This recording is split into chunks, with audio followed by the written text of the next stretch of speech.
it is a hard fall from the palace of the NFL to the streets of the unfamiliar.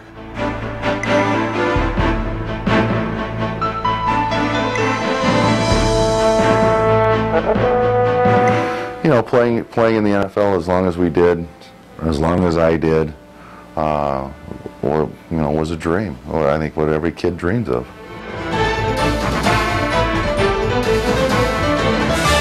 All of us as athletes were part of a dream. You finally reached your dream and you've achieved it to the best of your ability, and then it's taken away from you. Where do you go from there? My body was falling apart. I wasn't a starter anymore. I wasn't the captain anymore. I remember my last couple of years playing, a coach asked me, what do I plan on doing if I don't play football anymore? It was at that point that I saw my career kind of coming to an end. And the dream along the way died, and it was paradise lost, or what we thought would be paradise didn't turn out to be that way. For 21 years I'd strapped it on and played football. All of a sudden, bang, it's gone. I think I had a real good career, but it was always too short. You always play 1 year less than you would like to play. And that's just the way it falls. When you play professional football, just remember it is professional. And when you're fired, or you're cut, or you retire, that's pretty much the end of it. Just coming to grips with the end, it was very difficult. It hits you hard. You think you're not going to miss it as much because of the physical demands that the game puts on you, but you do.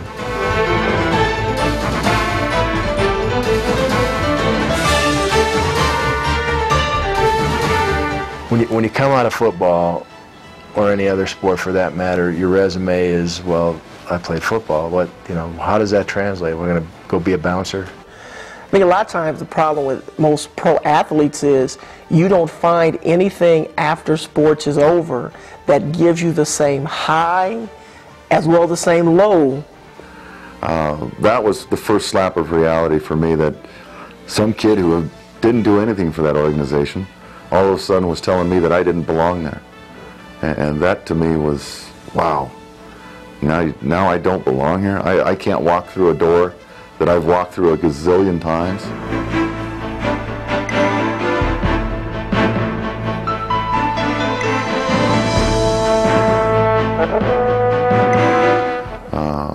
The loss of the game is tremendous. Little everyday decisions were tough for me. And I've seen a lot of guys that I consider very strong men struggle, and not just struggle to a point of, how am I going to get back, and be the person that I can be, but I mean struggle to where they're not the person they should be.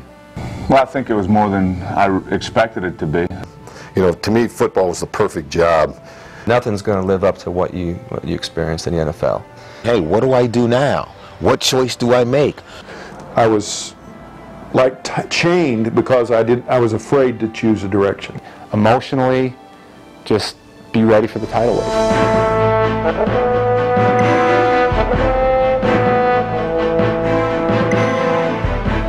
It is amazing to see the need that's out there and how these guys can relate to the top 10 challenges that every athlete will face. The problem is there's so many different things that come at you, and it really depends upon who you are, but it doesn't matter who you are. You're going to get hit with all these different things, all these different feelings. Well, first of all, it took me about 4 years to really decide to retire. I think just the thought of the game being over is something that I can't accept in my mind. The denial part of it was pretty big. I think as a player, sometimes you can't believe that it's over. There are going to be days when you're like, I know I could still do it. I know I could, and I want to go back. I don't want this to be over. It would be like if and when your mom dies. You always wish you could be, I wish I could go see mom today. Could I still be playing? Should I still be playing? And part of me knew that it was over with, but another part of me was, you know, seeing these guys that I competed against, that I was playing with. You know, as a player, you know, you go through this denial stage. And you have to go through a grieving process, and it's going to be reality. Denial, sure, I was in denial about all that. No, this isn't true, but it is true. Only about 20% of the athletes in the NFL, because of bonuses the way it's structured now, will not have to work. And even those guys, even if they don't have to work, they still want to know, what do you enjoy doing? And the reality of life on the outside of football, there's not these $100,000 jobs that are waiting to fall in our laps. See too many guys out there that they build up this pile of money, they spend that pile down. I remember when I got my first paycheck as a broadcaster, I looked at it, and I don't mean this in any condescending way or kind of, you know, I thought I was better than this, but I remember looking at it and go, oh my gosh, that looks like a per diem check. You know, I've had a lot of friends seeing a lot of sad stories where guys made a lot of money over the years, and now they're having to live the way they shouldn't have to be living. You will never, ever be able to make the same amount of money when you get out of this game that you made the last year you played, which was probably your highest earning year.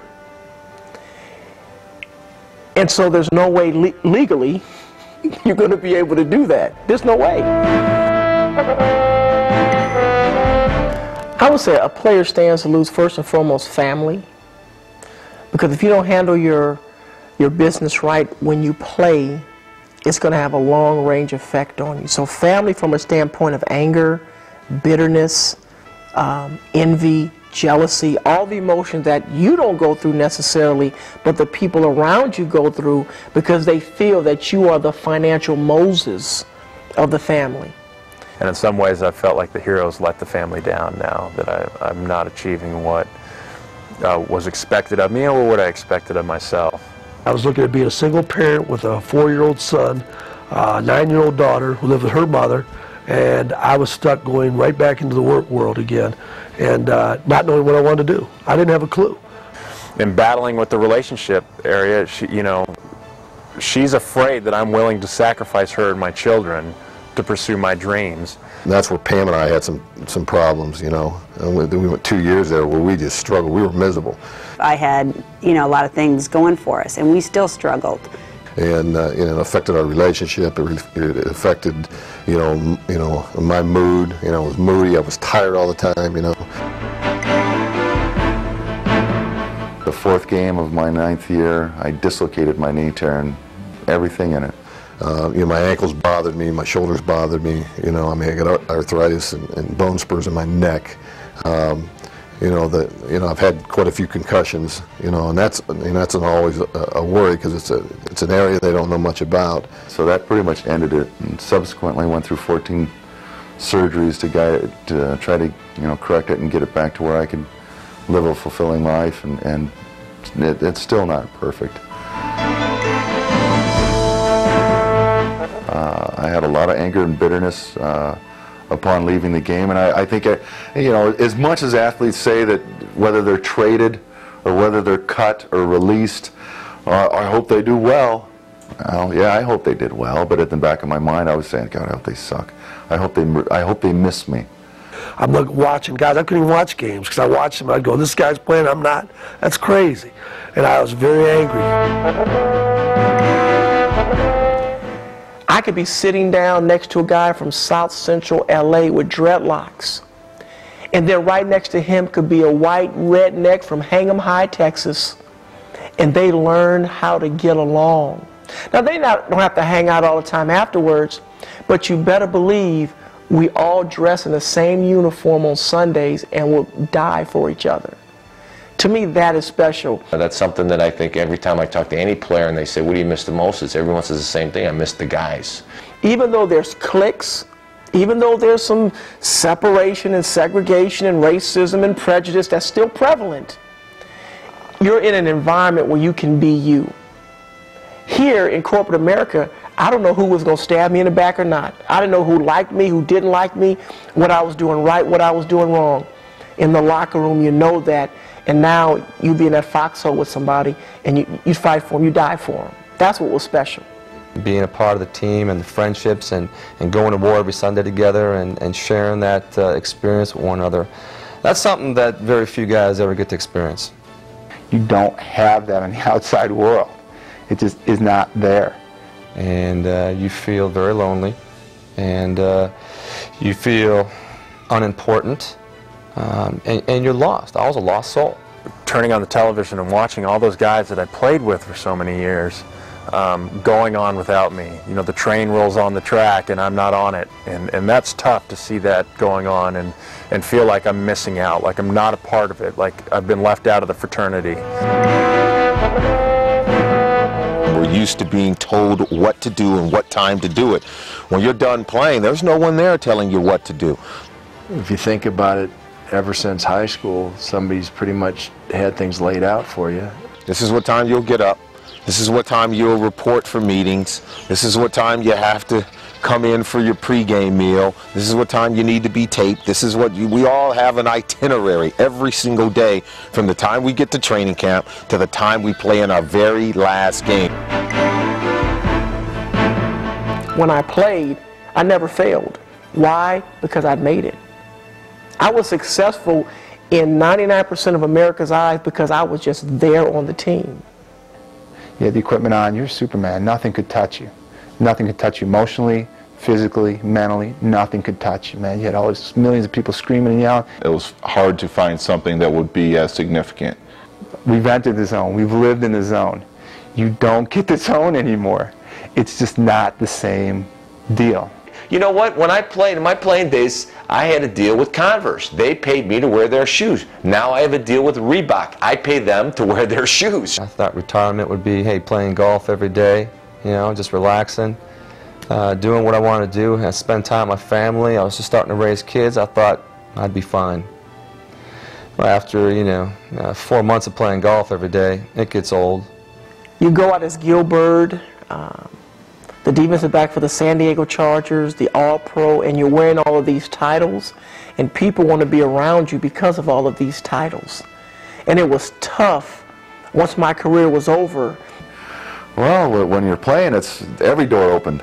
And the guy that was going to give you a deal on tires and the guy that was going to give you a deal on suits, well, guess what? Those guys disappear. As soon as you're done playing, no one's calling. No one's calling to offer you an opportunity to come here and go there. So you're left to make those decisions by yourself. I was always waiting for the phone to ring, thinking that someone's going to know that I'm retired and that they're going to want me to work for them for something, do something. But that wasn't the case. When you're done, they forget about you pretty quick. Nothing prepares you emotionally. Depression. You go through a certain amount of depression of what you've lost, why me, and what am I going to do now? You catch a game on TV, all of a sudden you just get this feeling like I'm really depressed, or God, I just can't watch it. I remember waking up in the mornings and not wanting to get out of bed because there was no reason to. Waking up every morning, just not having anything to do. And yeah, definitely went through some depression. What would it be like if I ended it? Would anybody care? I've kind of done as good as I can do for my family. Life's not going to get any better. Probably people would be better off if I just ended it.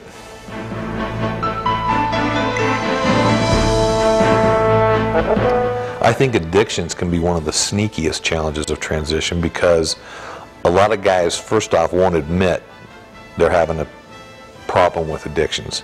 Second of all, if a guy is not having problems with drugs or alcohol, he may be having problems with prescription drugs, pornography, other types of pain relief that a guy will turn to because the transition's difficult. It might be overeating, it might be spending. Some guys go out and they go off the deep end, they're out to bars every night, and that's not what's going to bring you fulfillment. I was drinking after work, and that was the kind of my way to get rid of the work world. I kind of joined that workforce that hated their job, drank afterwards, went home, spent time with the kids, and went to bed. And I was, again, for probably 3 years, I was miserable. When you're starting a new chapter in life, it really should be an exciting time, not a time for fear and intimidation. Do what you had to do to get here. We forget about that when we transition. Oh, poor me, the coaches hated me, this, that, I got hurt. my money's gone, my wife's leaving me. Well, why? Think about how you got to where you got. Think about how much you worked and what you focused on to get to the point that you're at now. The one thing you enjoy as a player is the challenge. You have a goal, you want to be the best. Why not take that, use that same mentality to get you more successful in life? Figure out where you want to go, figure out your goals. You're going to be as competitive as you were in sports. It's your nature. That will not change. But they want somebody that works well on a team, somebody that can be a leader, somebody that thinks on their feet. I don't care what business you're in, all you got to learn is the Greek of what they speak and just apply what we know in football to that, and you'll be fine, you'll be a star.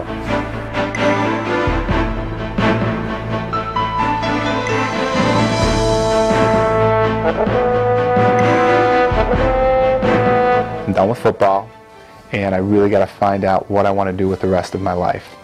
But players really, I think, need some place to go that's sort of set apart from the National Football League and the Players Association, simply because those are two organizations that have supported players throughout their careers, and there comes a time when there should be a breaking away.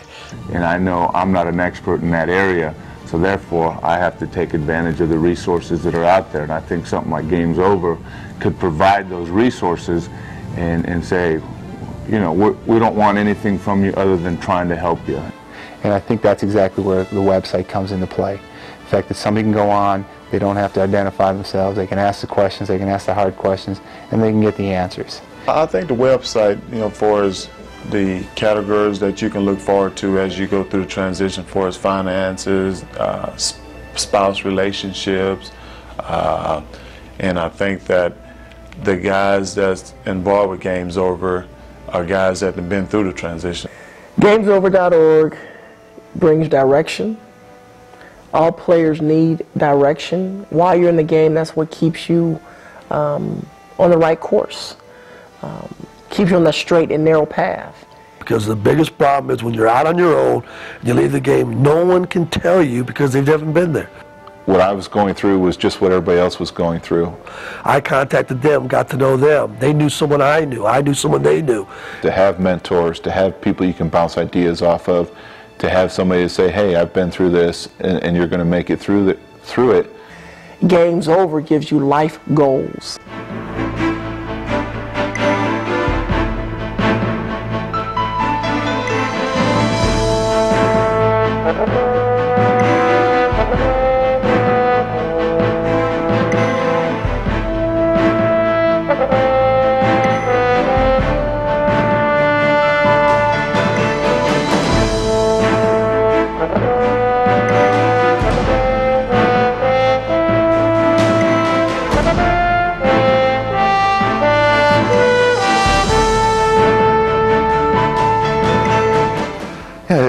If anybody had known after they go through it what it was going to be like for those that are actually going through it, I think they would be a lot more sensitive to it. But you know, it's like trying to tell somebody how to take on a guard. You know, you're trying to describe it to him, but until the guy gets knocked on his ass on a crossover step, he's not going to believe you.